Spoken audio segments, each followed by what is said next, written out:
नमस्कार साथियों, आप सभी का स्वागत मेरे इस YouTube चैनल पर थार की आवाज़। आप सब लोग अपना सहयोग और सपोर्ट इसी प्रकार बनाए रखें। आज मैं इस वीडियो में बात करूंगा बाड़मेर जैसलमेर लोकसभा सीट, जो सबसे हॉट सीट हैं, जिनके परिणामों में कौन सा प्रत्याशी किसका समीकरण बिगाड़ता हुआ दिख सकता है। उम्मीदवार राम बेनीवाल को लेकर के बात करूंगा। उम्मीदवार राम बेनीवाल की हार की वजह क्या रह सकती है, कांग्रेस पार्टी की हार की वजह बाड़मेर जैसलमेर से क्या कहते हैं यहाँ के समीकरण,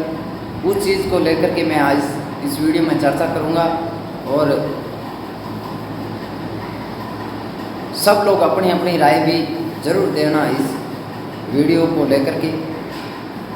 मैं बताऊंगा कांग्रेस पार्टी जिनकी हार के कारण कौन कौन से माने जा सकते हैं, उसको लेकर के चर्चा कर रहा हूँ। पहला कारण यहाँ से ताराराम, जो निर्दलीय प्रत्याशी के तौर पे यहाँ से चुनाव लड़ रहे हैं और जिनकी चुनाव प्रचार की जो कैंपेनिंग थी उसको देखा जाए तो काफ़ी हद तक अच्छी कैंपेनिंग लगी ताराराम महना की, जो यहाँ से निर्दलीय प्रत्याशी थे। और उन्होंने अपना नामांकन दाखिल करने के बाद अपने समर्थकों से गुहार भी की और उनके चुनावी कैंपेन को भी काफ़ी हद तक अच्छा देखा गया। वो यहाँ से 50,000 से ज़्यादा वोट लेके जाते हुए देख सकते हैं, जो एक कांग्रेस पार्टी की हार और जीत का जो अंतर है उसमें काफ़ी हद तक नुकसान पहुंचा सकता है। कांग्रेस पार्टी के वोटर्स थे, उनको साधने का काम किया था ताराराम महना ने। यहाँ से निर्दलीय प्रत्याशी थे और SC ST वर्ग से उनके वोटर्स, उनको काफ़ी हद तक अच्छे वोट मिले हैं यहाँ से, जो एक कांग्रेस पार्टी के लिए वीक पॉइंट भी कह सकते हैं। दूसरी बात, कांग्रेस पार्टी के लिए सबसे बड़ी हार की वजह बन सकते हैं अमीन खान, जो कांग्रेस पार्टी से नाराज़ चल रहे थे और उनकी नाराज़गी भी वाजिब थी, क्योंकि विधानसभा के चुनाव के दौरान कांग्रेस पार्टी के जिलाध्यक्ष फतेह खान, जो उनके खिलाफ चुनाव लड़ते हैं निर्दलीय प्रत्याशी के तौर पे, और वहाँ से अमीन खान वो चुनाव हार जाते हैं, जिसके बाद उनकी कांग्रेस पार्टी के साथ और यहाँ से हरी चौधरी के प्रति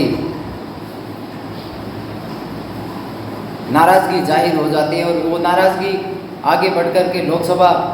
चुनाव तक भी देखी जाती है। फतेह खान, जिनको 6 महीने के भीतर कांग्रेस पार्टी के अंदर वापस शामिल कर दिया जाता है, और सुनील परिवार, जो मानवेंद्र सिंह जसोल के खिलाफ चुनाव लड़े थे, जिससे अमीन खान और हरी चौधरी के बीच की लड़ाई इतनी बड़ी हो जाती है कि अमीन खान कांग्रेस पार्टी को छोड़कर के निर्दलीय प्रत्याशी के पक्ष में वोट करने के लिए अपने समर्थकों से गुहार करते हुए दिखे थे, और उसका काफ़ी हद तक कांग्रेस पार्टी पे मुस्लिम वोटर्स के ऊपर प्रभाव पड़ा और वो निर्दलीय के पक्ष में जाते दिखे, जिससे कांग्रेस पार्टी यहाँ से कमज़ोर होती हुई भी दिख रही है, जो एक उम्मीदवार राम बेनीवाल की हार की वजह भी बन सकता है। तीसरा, हरी चौधरी द्वारा अनेक विधानसभा क्षेत्रों में अपने समर्थकों को टिकट दिलाना, जिससे कि वहाँ के समर्थकों द्वारा वहाँ के उम्मीदवारों का हरी चौधरी के प्रति नाराज़गी, वो नाराज़गी अंदरूनी रूप से कांग्रेस पार्टी को काफ़ी हद तक नुकसान देकर के जाती हुई दिख सकती है। हरी चौधरी का पश्चिमी राजस्थान की बाड़मेर, जैसलमेर और बालोतरा सीट पर अपनी राजनीतिक महत्वाकांक्षा को या अपनी राजनीति का विस्तार किस प्रकार से किया जाए, उस प्रकार की राजनीति को यहाँ के तमाम कांग्रेस पार्टी के समर्थक बर्दाश्त नहीं करते, नापसंद करके भीतर ही घात रूप से कांग्रेस पार्टी को कमज़ोर करने की जिम्मेवारी निभाते हुए भी दिखे काफ़ी जगहों पे। वहीं अशोक गहलोत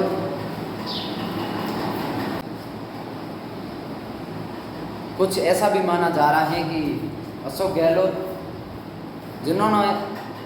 अंदरूनी रूप से रविंद्र सिंह भाटी को जिताने के लिए तमाम उनके समर्थक और उनके गुट के नेताओं से ये गुहार की या बेहतरी रूप से रविंद्र सिंह भाटी के पक्ष में वोट करने के लिए भी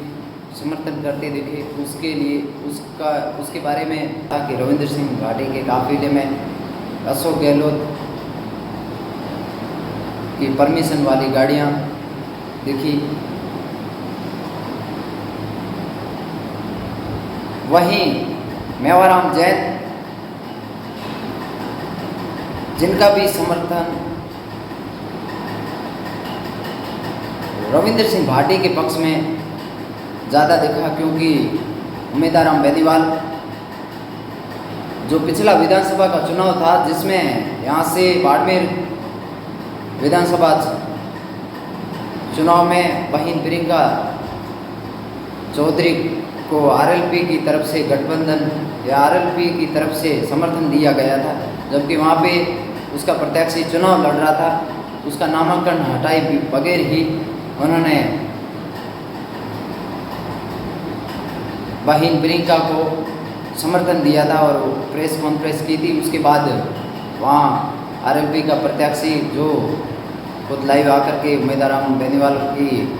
खुद की महत्वाकांक्षी वाली राजनीति को लेकर के भी चर्चा करते दिखे थे, जिससे उम्मीदवार बेनीवाल और मेवाराम जैन विधानसभा चुनाव में जिस प्रकार से उन्होंने प्रियंका चौधरी का समर्थन करने के लिए आरएलपी के वोटर से गुहार लगाई थी, तो उसी प्रकार इस चुनाव में, लोकसभा चुनाव में मेवाराम जैन जो अपने समर्थकों से रविंद्र सिंह भाटी के पक्ष में वोट करने के लिए भी बेहतरी रूप से रविंद्र सिंह भाटी के साथ दिखे। ये स्थितियाँ, ये चीज़ें इस प्रकार से ऐसा लगता है कि कांग्रेस पार्टी यहाँ से बाड़मेर, जैसलमेर और बालोतरा संसदीय क्षेत्र की जो लोकसभा सीट है, यहाँ से पिछड़ती हुई नज़र आ सकती हैं। ये तमाम मुद्दे, ये तमाम बिंदु जो कांग्रेस पार्टी के लिए वीक पॉइंट बनते हुए भी देख सकते हैं। वैसे बता दूं, आज 1 तारीख हो चुकी है, 3 दिन बाद मतगणना होगी, उसमें भी ये स्थिति स्पष्ट हो जाएगी। लेकिन ये चीज़ें साफ तौर पर यह आंकलन किया जा रहा है कि इस प्रकार से ये स्थितियां कांग्रेस पार्टी के लिए हार की स्थिति खड़ी करती हुई दिख सकती हैं। यहाँ से उम्मीदवार बेनीवाल के लिए ये सारी चुनौतियाँ थी। अब इस क्या इन परिस्थितियों को मैनेज कर पाए उम्मीदवार, ये 4 तारीख को जाकर के स्पष्ट होता हुआ नजर आएगा। लेकिन इस प्रकार की परिस्थितियां थी उम्मीद राम बेनीवाल के सामने और कांग्रेस पार्टी के लिए, यहाँ से उम्मीद राम बेनीवाल के लिए इतनी प्रकार की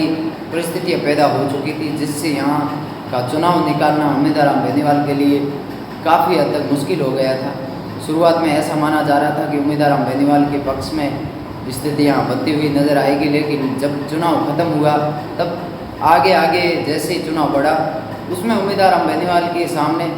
अनेक ऐसी परिस्थितियाँ देखने को मिली जिससे निपटने के लिए उन्हें ऐसा कोई हथकंडा भी नहीं बचा। लेकिन जिस प्रकार से अमीन खान, मेवाराम और ताराराम मैना द्वारा जिस प्रकार का चुनाव लड़ा गया, कांग्रेस पार्टी के वोटर्स को साधने का जिस प्रकार से प्रयास किया गया, जो एक कांग्रेस पार्टी के लिए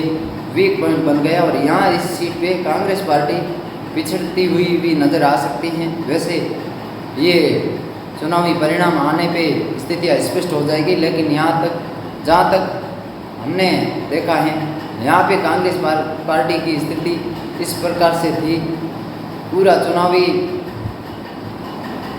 की स्थितियाँ इस प्रकार से थी और किस प्रकार से उम्मीद राम ने इसको मैनेज किया है। देखेंगे 4 तारीख के परिणाम को। तब तक के लिए धन्यवाद।